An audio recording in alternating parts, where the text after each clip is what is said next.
Hello सभी दोस्तों को नमस्कार। एलडीसी भर्ती 2026 की तैयारी करने वाले विद्यार्थियों के लिए महत्वपूर्ण बार बार यही क्वेश्चन रहता है कि सर 2.5 महीने बचे हैं, क्या पढ़ना है, क्या छोड़ना है, कितना पढ़े कि सिलेक्शन हो जाए। मेरा तो यही कहना है कि जितना भी समय बच रहा है अपना जितना दे सकते हो अपना सर्वश्रेष्ठ झोंके, क्योंकि एलडीसी के पेपर भी वर्तमान में काफ़ी लेवल के आ रहे हैं। 2018 का पेपर उठा के देख लो जो मैंने दिया था, जिसमें मेरा सिलेक्शन हुआ था। मैंने भी मैथ्स में 50 में से 50 किए हैं। एलडीसी में 2 पेपर होते हैं। लगभग इस बार भी 10,500 की भर्ती है। लगभग 6 लाख के लगभग फॉर्म भरे गए हैं। कुछ यूट्यूबर्स आएंगे आपको बोलेंगे कि इस बार कंपटीशन कम है, तो मैं बता दूं 6 लाख फॉर्म भरे गए हैं तो क्या वो कंपटीशन में नहीं है।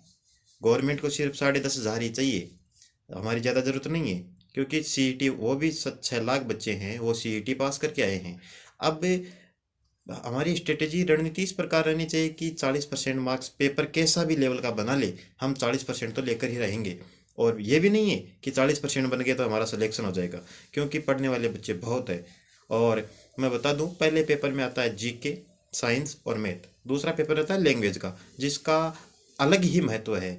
लैंग्वेज का पेपर का महत्व इसलिए है कि वो स्कोरिंग सब्जेक्ट है। हिंदी और इंग्लिश आते हैं, 75-75 क्वेश्चन हिंदी और इंग्लिश के रहते हैं। हिंदी में आपको राघव प्रकाश की पुस्तक पढ़नी है, और राघव प्रकाश में भी वही टॉपिक पढ़ने हैं जो हमारे सिलेबस के अकॉर्डिंग है, जो हमारे सिलेबस में है, जो रटने वाले टॉपिक है, जिनको याद करना ही पड़ेगा। कोई भी कोचिंग वाला आपको ये नहीं है कि वो रटा देगा। जैसे विलोम शब्द है, पर्यायवाची है, अनेकार्थी शब्द है, एकार्थिक शब्द है, ये सब सब आपको याद करने हैं। इंग्लिश में सबकी एक जैसी हालत रहती है, पासिंग मार्क्स तो करने होते हैं। और पहले पेपर की बात करता हूँ मैं, तो पहले पेपर में रहता है साइंस और मैथ्स का सबसे ज़्यादा इम्पोर्टेंट रोल। मैथ्स में आपको क्या पढ़ना है। अब मैंने 50 में से 50 किए हैं, हालांकि मेरा बैकग्राउंड साइंस का रहता है, लेकिन इसमें बैकग्राउंड से कोई मतलब नहीं है। साइंस के रहो, आर्ट्स के रहो, कुछ भी, आपने कितनी प्रैक्टिस की है, PYQ प्रीवियस ईयर्स क्वेश्चंस देखने हैं कि मैथ्स में किस प्रकार के आ रहे हैं।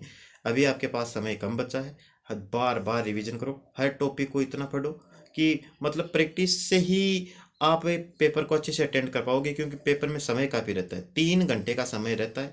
3 घंटे मैथ्स में 50 क्वेश्चन रहते हैं, और साइंस और जीके, जीके वाले पोर्शन में अभी आपको केवल रिवीजन ही करना है, नया टॉपिक नहीं पढ़ना है। क्योंकि आपके पास इतना समय भी नहीं बचा कि आप नया टॉपिक पढ़े और उसको क्लियर करें। क्योंकि आपको ये ना हो जाए कि मैं भूगोल पढ़ूं, राजनीति पढ़ूं, हिस्ट्री पढ़ूं, कल्चर पढ़ूं, करंट पढ़ूं।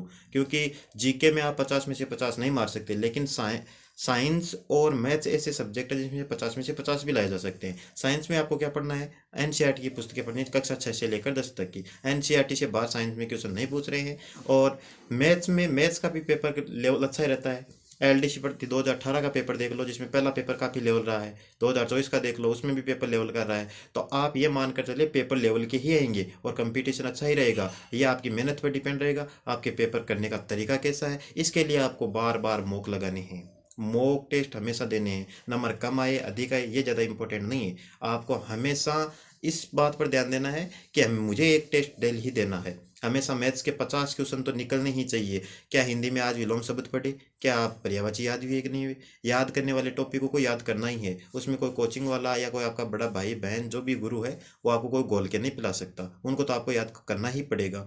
दूसरी बात क्या है कि ये 40% बना लेंगे, 40% से सिलेक्शन नहीं होता भाई। आजकल मेरिट है, मेरे समय 2018 में ये मेरिट लगभग 60% गई थी, बाद में 65% गई है, फाइनल मेरिट 75-80% तक पहुंच रही है। जैसे ही पेपर लगता है आपको टाइपिंग शुरू कर देनी है। टाइपिंग के लिए क्या रहता है कि आप 6-6 7-7 घंटे लगाओ।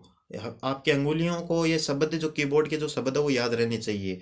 अभी मेरे टाइपिंग में 92 नंबर बने थे, मेरे साथ वालों के 97-98 नंबर भी बने थे। हालांकि मेरा पेपर में काफ़ी बेस्ट स्कोर गया था, जिसके कारण मेरा सिलेक्शन हो गया। और आज भी मैं एजुकेशन डिपार्टमेंट में क्लर्क के पद पर, एलडीसी के पद पर ही कार्यरत हूँ। और मेरा तो यही कहना है, अभी 2.5 महीने का अच्छे से यूटिलाइज करो। घबराने की कोई आवश्यकता नहीं। अगर आपने सच्चे मन से मेहनत की है तो सफलता आपके पैर ज़रूर छुएगी। बस आपको तो यही करना है, आपको कंटिन्यूटी बरकरार रखनी है, लगातार पढ़ना है। समय को बेकार बिल्कुल भी नहीं जाने दे। बेरोजगारी का दंश बढ़ता ही जा रहा है। मैं आपको बता दूं, चतुर्थ श्रेणी में 25 लाख फॉर्म भरे गए थे। आपको भी पता है, मेरे को भी पता है, सबको पता है। आरएस प्री क्वालिफाई भी चपरासी का पेपर दे रहे थे। और आपने ये भी देखा होगा कि एक चतुर्थ श्रेणी का भी पेपर का लेवल क्या रहता है। तो आपको ये बिल्कुल नहीं मानना है, बिल्कुल भी ऊपर से नहीं पढ़ना है कि मैं ये पढ़ूँ, इतना पढ़ दूँ, ये टॉपिक छोड़ दूँ। छोड़ना कुछ नहीं है, छोड़ना तो पढ़ाई छोड़ दे। क्या पढ़ने की तुम्हारी नीयत नहीं है? एक टॉपिक छोड़ देगा, सोचोगे आप जो टॉपिक छोड़ोगे उससे अगर एग्जीक्यूशन आ जाए तो इसलिए टॉपिक को छोड़ना तो है ही नहीं। अपनी जितनी हो सके उतना पढ़ना है। दोनों पेपर में इसमें क्या रहता है, दोनों में अलग अलग क्वालिफाई करना होता है। दोनों में 40-40% ये वो केवल क्वालिफाइंग मार्क्स है। हमें तो बढ़िया से बढ़िया देना है इसमें। और आप लगे रहे।